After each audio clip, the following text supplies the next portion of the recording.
Lore in video games is really nothing new. Lots of games have lore. There's obvious examples like Destiny, League of Legends, Kingdom Hearts, Five Nights at Freddy's, Calculator for the Nintendo Switch, 7, 8, 9. But then you have series you wouldn't expect to have lore in it.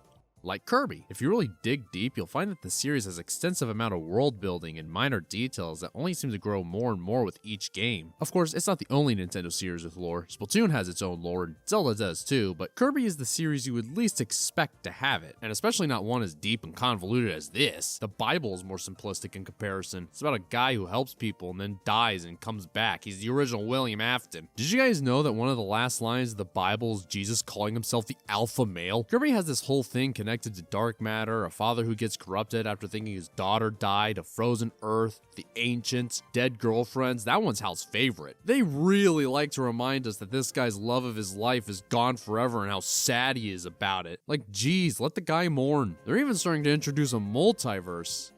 I'm so tired. Okay, but why? Why does Kirby have all this lore? What's the point? It's Kirby. He's round. Well, let's go back all the way to the very beginning of this series. When Kirby's Dream Land was in development, Sakurai wanted to make a game that was super easy for young children to play, but still have enough depth in it for older players to get into. The first game had a harder extra mode that you unlocked after beating the main game. Kirby's Adventure, we got copy abilities, which gave Kirby unique moves to perform. Superstar really expanded upon that by giving Kirby a moveset with each ability, letting older players be able to pull off some crazy attacks and combos with insane inputs, and letting younger players enjoy them on a much more surface level by simply pressing the button to attack. This kind of thought process and design has been with the franchise ever since. It's not just the games either, this carried on to the anime as well, a show that could be enjoyed by both kids and adults. Kirby covered his eyes at that. Even he realizes how fucked up that is. What the shit? I wouldn't be surprised if it was incorporated into the mangas and books as well. Sakurai left the series after the GameCube game Kirby Air Ride. The games just kind of drifted for a while. Like a Joy-Con. He still persisted on handheld, but it wouldn't be until Return to Dreamland where Shinya Kumazaki took over as director for the Kirby series. I know it's called Return to Dreamland because it was Kirby's grand return to console, but I remember as a kid being very confused with this title. Returned? When did he leave? Doesn't he live here? He has a house. How do you afford that anyway? Does Kirby work a 9 to 5?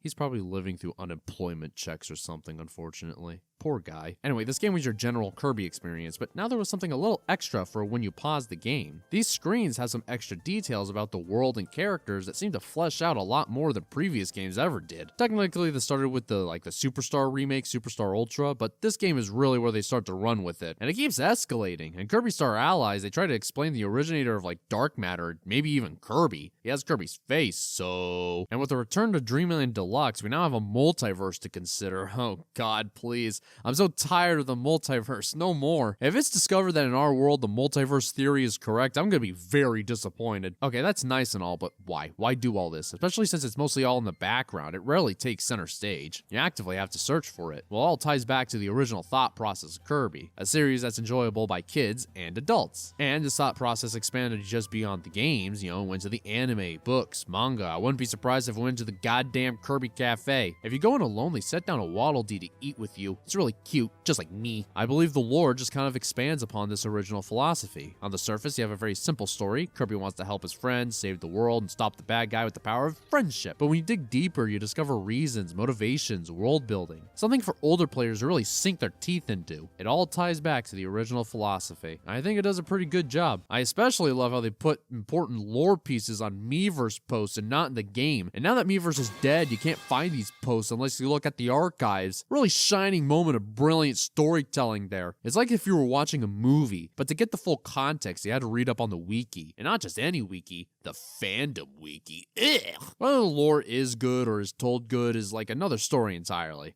It's called Hatchet.